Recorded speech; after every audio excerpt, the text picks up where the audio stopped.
Pendapat yang paling kuat pada makmum membaca Al-Fatihah atau tidak di belakang imam, yang disepakati oleh para ulama, yang saya sebutkan dulu yang disepakati ya.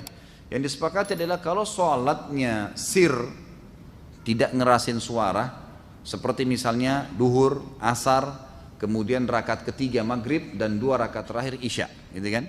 Ini namanya sholat sir, kecilin suara. Maka wajib makmum membaca Al-Fatihah. Wajib makmum membaca Al-Fatihah, gitu kan? Kecuali dalam keadaan ini khilaf ulama, bagaimana kalau dia baru membaca Ar-Rahmanir Rahim, Maliki Yaumiddin, imamnya Allahu Akbar ruku. Apa yang dia harus lakukan? Jumhur ulama mengatakan ikuti imam. Karena dia sudah berijtihad, dia sudah baca, gitu kan? Tapi tidak selesai, sama dengan orang masbuk, baru Allahu Akbar, imamnya kita baru baca 2 Al-Fatihah sudah ruku. Apa yang harus kita lakukan? Jumhur mengatakan ruku saja. Imam Syafi'i mengatakan tidak, harus dia baca. Nggak bisa. Dan dia boleh ketinggalan untuk mengejar Al-Fatihah sampai 3 gerakan. Kalau dalam mazhab Syafi'iyah, gitu kan? 3 gerakan artinya ruku, sami'allahu hamidah, sampai sujud pertama. Nah itu dia boleh tetap menyelesaikan Al-Fatihahnya lalu dia mengejar imam. Karena pentingnya masalah Al-Fatihah ini. Tapi kalau sholatnya jahar, ngerasin suara, subuh, 2 rakaat pertama maghrib, gitu kan? 2 rakaat pertama isya, maka ini hukumnya jumhur mengatakan tidak ada bacaan bagi makmum, kecuali imam memberikan jeda waktu. Beranjak daripada hadis yang sahih, bahwasanya Nabi SAW pernah mengatakan waladhdallin amin, lalu tiba-tiba sahabat di belakang berlumba-lumba baca Al-Fatihah.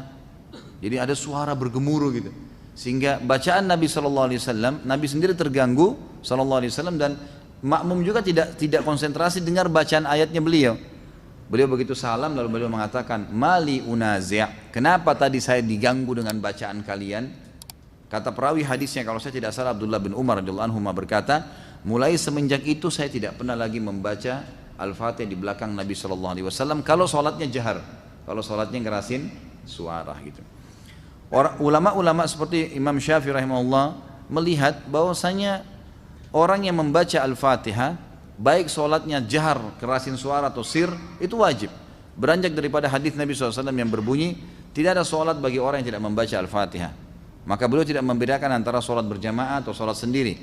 Ya, kalau sholat sendiri mutlak harus baca ya, tidak boleh sama sekali tinggalkan Al-Fatihah. Batal sholatnya kalau tinggalkan Al-Fatihah. Kalau sholat berjamaah sebagaimana saya sebutkan tadi, khilaf diantara ulama itu. Imam Syafi'i semuanya, mau sholatnya jahar atau sir, semuanya harus membaca Al-Fatihah.